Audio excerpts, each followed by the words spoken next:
Hey Sky, it is Monday. Let me get the pen out of my hand. Monday, and I decided to film on my phone since obviously the last video did not turn out as well as we could have. But I'm really glad that we decided to do this, and I just wanted to say that your last video, almost made me cry. I did tear up, but I didn't go all the way. Maybe the next time. So today I'm filming in a shed. That's a tractor, and so I can't really be shouting and going all out in this video in the house, otherwise the dog will start barking and my mom will be like, "Who are you talking to, honey?" A camera. Today's topic is infographics because I think they are so cool, and we're just gonna get started.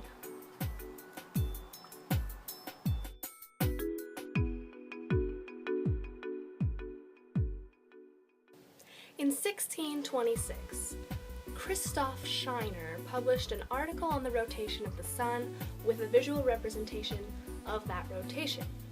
And that is the first recorded infographic. Not what we would consider a graphic, it's just an inclusion of a graphic. The next infographic that we would assume as a modern representation of data would have been in 1857, when Florence Nightingale actually made this, which I'll show right now. So she made this visual representation of a war in Crimea, and this gave rise to what we see now as an infographic. People in business meetings would be like, "Well, this graph represents this graph," like there's something there. That's when they really started to take hold in society. So I've been throwing around the word a lot, infographic, and you might wonder, well, what's an infographic? I don't know. Many different websites and books and sources describe them as, oh, there's bugs, sorry, informative or data visualizations, statistical graphics, and described by Eisenberg, Vital, and Rise as an intersection of the disciplines of theme, data, graphics. So you have a visual representation of a certain amount of words or statistics pertaining to a theme or a goal. So some examples of infographics might be this, this one, or this one. And as you can see, they all have a specific theme. So you might wonder, well, why is this vehicle of information around? So what people like to call info snacking, or just browsing and picking up information, has become exceedingly popular in the last few years. So things like BuzzFeed, the Huffington Post abridged articles. So much is thrown at us through books and social media and even in the education system that we hardly have time to remember what we ate for breakfast.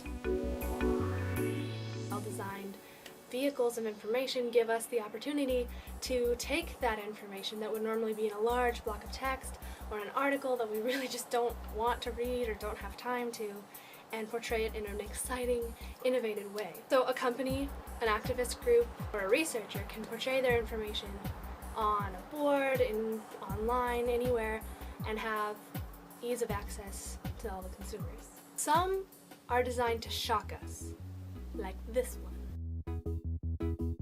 Some are designed to excite us or to get us ready for some kind of event, activity. Others are designed just as a design. It looks cool, it's mildly informative, kind of like this one. But what I would like to ask is, are they really that effective? Do they really convey their information? It's generally agreed that there are three main types of learning. The auditory learning, the visual learning, and then action, doing the actual thing and learning that way.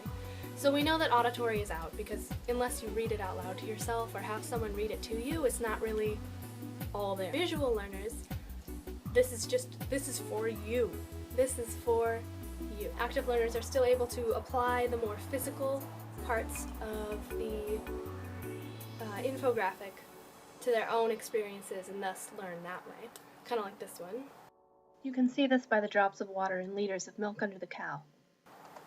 But like I said, are they really effective? Some say, oh yeah, infographics, they're the best. they appeal to all kinds of learning, and they give you quick, easy information. Some people say no, and, quote, they showcase the ever-decreasing attention spans of our society. What I came to conclude was they're just another vehicle of information, and it happens to be trendy right now. They're as effective as anything we choose to give our time to, whether it's an article, a book, a news story, or an infographic. I hope this was informative and fun and visual, just like an infographic, and I keep getting bit by mosquitoes. So I love you, Sky. It's Monday. I'll see you Wednesday. I hope this was better than the last one.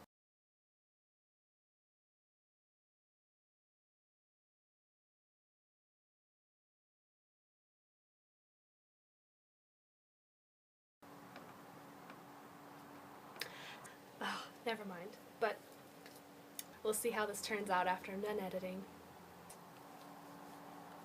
So, 160 character tweets are too long to capture my attention, so I'm just gonna look at a picture and learn.